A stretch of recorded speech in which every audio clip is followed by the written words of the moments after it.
Chapter 11. 11 p.m. UTC-6, 6 a.m. UTC +1. I immediately detected cold, intense and bitter. I was passing through an exit of the Medicine Hat Arena with Tyler and Jordan. The crowd thinned as people hurried toward their vehicles. I jumped into the front passenger seat while Jordan settled into the back. Tyler started slowly moving the car through the crowded parking lot. "I can't believe the Broncos lost. They outshot the Tigers so badly," complained Jordan. Of the three of us, Jordan always seemed to feel the losses of his favorite teams most keenly. "Their scoring is their weak point this season. Can't put the puck in the net," observed Tyler. We dissected other parts of the game, too. After 25 minutes or so, we completed the arduous route through Medicine Hat and reached the highway which would take us home. Not surprisingly, Jordan fell asleep. "So, buddy, how long do you think you'll stay at your job?" quizzed Tyler. My mind had drifted back to Paris possibilities with the knowledge Jeremy had given/would give me. My job in the warehouse was to manage surplus hardware pieces left over from packaging runs. That meant locating other identical pieces, consolidating the various amounts into containers, and updating computer records so the hardware could be found for future packaging. "I don't know," I answered. "I like the work well enough. Keeping things organized is something I'm pretty good at. Plus, using the warehouse forklifts is fun." "Unless you keep smacking your head on them," joked Tyler. I smirked. "Yeah, I don't think I want to do that again. Although maybe if I did, it would get me unstuck from this day skipping." "You going to pursue anything with your Bible college degree?" I shifted. "Not sure. Lately, what's catching my attention is faith-based projects which concentrate on specific practical good. Efforts like fighting human slavery, community building, sustainable living." I paused. "I know I trained for Bible, and I like teaching, but, well, maybe there's other things which can be done along with that, you know?" Tyler said he understood. We batted the idea around a bit longer. As the headlights illuminated the Welcome to Saskatchewan road sign, I went from car to hotel room in Regina. Channel surfing. I noted the local time on one channel, 11:02 p.m., the last hour of Sunday the 4th in Saskatchewan. I came to an old Arnie movie I'd watched portions of at least 10 times, but the on-screen violence disturbed me this time. I turned the TV off. I yawned deeply. I read my Bible, reviewed the plan for the morning, and set the alarm on the hotel clock to 6:30 a.m. I switched off the lamp. "It's flying with you. You have given me another reason to think kindly about the people of Saskatchewan." Ingela's sentence had begun a few heartbeats ago in chronological time, but several hours ago in my experience. Though I couldn't recall the first part, it was clear she was saying goodbye. I replied, "I'm glad we met, Ingela. You've helped me more than you know." We stood to get our belongings. With a final nod to Ingela, I joined the line of passengers filing off the plane. "Go with her, God, and show her how real you can be for her. And now, get to my next flight." I reached the end of the jet bridge and there realized one of the advantages of day skipping.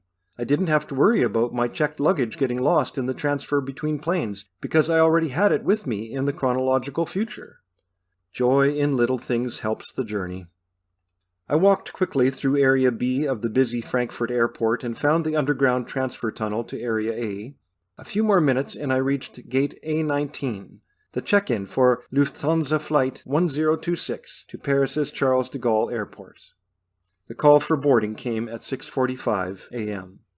I trotted through the jet bridge and moved down the crowded aisle of the German aircraft toward my row. Good, a window seat. Just as I lifted my carry-on bag into storage, I day-skipped. Then was woken up by my phone alarm in my room in the Hotel International. Then found myself in the process of chewing a bite of croissant. Thursday the 8th, policewoman, service station. So finish breakfast, get to Montrouge. I opened my phone's map app, laughed at the way that rhymed, and searched for directions from the Hotel International to the scene of the still uncommitted crime in the suburbs. "I can get there by about 7, or soon after," I confirmed as I studied the information. I finished eating at 6:10 a.m. and went to the hotel entrance. It was still dark outside, but I could see that a slight drizzle fell. I drew a deep breath before taking the next step, because that was not an insignificant step in light of what I was attempting to do. God, go with me. Be my strong tower. My heart pounded in my chest. I exited and headed to the right, down Rue Auguste Barbier. On Avenue Parmentier, I passed Le Dauphin restaurant, where I'd eaten Tuesday evening. It seemed like a lifetime ago, with all the day skips in between. In Goncourt Station, I waited for the next westbound Line 11 metro train. At 6:18 it arrived and its doors sprang open, like the mouth of a hungry serpent, I murmured. In a minute it whisked me off toward a task I'd never dreamed I would face. The stations went by. République, Art et Métier, Rambuteau, Hôtel de Ville. At Châtelet Station, I disembarked. It was the terminus of that end of Line 11. I made my way over to the Line 4 platforms. The clocks displayed 6:35 when I entered the next train. Cité Station, Saint-Michel, Odéon, Saint-Germain-des-Prés, Saint-Sulpice, Saint-Placide, Montparnasse Bienvenue, Valvin, Raspail, Tonferrochereau, Mouton d'Auvergnat. My train approached Alésia Station, and my heart still pounded when my motion changed from horizontally forward on the underground rail to vertically downward. For just a moment, I panicked. "It's okay, Kyle. You're in the elevator back at the Hotel International." The elevator came to a stop. I stepped out, remembering that in this 6 a.m. Paris hour on Friday, January 9th, still 11 p.m. the day before back home, I awaited Jeremy. Together we will face the Paris terror attacks. After a pause, my voice added, "Terror attacks which Kyle Stone of Swift Current, Saskatchewan should never have gotten mixed up in." My courage felt very small.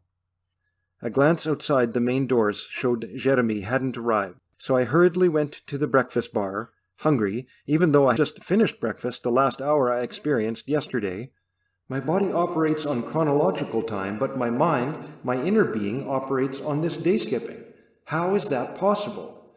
I pushed the tiresome esoteric contemplations out of mind and ate quickly. At 6:10 I went back to look out and saw a dark car pull up. The driver's window rolled down, and I recognized my French friend. I opened the hotel door and called, "Be out in a minute." I returned to the dining area, took what I could of my unfinished breakfast, tidied up, and rushed out the door. I climbed through the open passenger side door. Jeremy looked tired, but he sounded cheerful. "Good morning, mon ami." I hadn't even replied when Jeremy asked, "Why the change, Kyle? The last time we spoke yesterday evening, you were, shall we say, less than helpful." The French inspector started the car down the lane. I nodded. "Fair question," I agreed. "A lot has happened since then. For you, only 8 or 9 hours have passed. I know it sounds impossible, but for me it's more like 2.5 days because of this day skipping." Jeremy turned the corner. "So no change with that?" I shook my head. "No change. But I've seen that I'm being called to be helpful in all these events, so that's what I will do." "Called?" wondered Blanc. "Called by who?" I swallowed. "I guess that's a way I describe how I sense God is directing me. He wants me to participate in this and do my part, though I can't begin to tell you why." Jeremy eyed me, but said nothing. We drove in silence. I didn't recognize the route we took back to police headquarters. The policeman spoke again. "So assuming all this about your day skipping is true, which I am willing to give some credence to, what are you doing in this hour in the past 2 days since this terrorism wave began?" 2 days ago, Wednesday, the day of the Charlie Hebdo attack, I've just woken up. The attack hasn't happened yet. I'm planning to contact the authorities to let them know about the impending attack. Perhaps they can prevent it. Jeremy raised his eyebrows. "But would that not change what really happened? I know of no such attempt to contact us before the shootings." I shrugged. "It's something I've got to try. What else can I do? Take on those gunmen by myself?" Jeremy's grunt showed he understood. I had an idea. "Could I contact you, Jeremy? I could memorize your cell number so I could call you directly. You might believe me." Jeremy frowned. "No, I probably would not, or I might think you were associated with the attackers and arrest you," he sighed. "Besides, you couldn't contact me. I was off duty. My cell phone was not turned on, and there was no other way to call me. I only came in to help when I heard about the attacks on television." He glanced at me. "Maybe you should try to contact one of us. You never know what happens. I'm not sure there are any rules for how your experience of time affects reality." I agreed that it was hard to know how all this would work. "So, what are you doing in this hour yesterday, Thursday?" "I'm taking the metro south to Montrouge. I intend to arrive at the scene of the policewoman shooting before it happens and try to stop it." Jeremy whistled. "If you hadn't told me the first time we spoke that you had been at the scene, I would try to talk you out of it," he said. "But I know you were there in my time, so I guess it makes sense that you will be there in your time." He paused. "You know she died, Kyle? You didn't save her." I frowned grimly. "Yes, I know. But I will try when I get there. Again, what else can I do? Like we just said, who knows how these things work anyway?" Jeremy accepted this. He asked another question. "What do you plan to do once you get to Montrouge?" I looked across to the driver. "Actually, I don't know. What do you advise?" Jeremy thought. "You're unarmed, so I suggest getting close to cover and finding something to use as a weapon. You might not have to do much. If the policewoman has just a little more time, she might be able to take cover. Unfortunately, being a municipal officer, neither she nor her partner carried a weapon." My eyes opened wide in disbelief. "A police officer not carrying a gun?" Blanc shrugged. "It's the way we do things here. Municipal police have limited powers and responsibilities." Another question from me. "Do you know how the situation happened?" "Officer Jean-Philippe, the policewoman, witnessed a traffic accident and exited her car to investigate. Koulibaly emerged from his car and shot her." I was about to ask a follow-up question, but we had reached the checkpoint at the police prefecture. Jeremy spoke to the guard and was admitted into the parking area. I noticed the time was 6:57 a.m. "Jeremy, my day skip is about to happen. Do you mind if we just sit in the car until I'm back here? I might need your help. The Montrouge incident will either still be going or I will have just lived through it." The Frenchman nodded. "Oui, that's okay. Steel yourself, mon ami. You will get through this." I held my breath, watching the clock.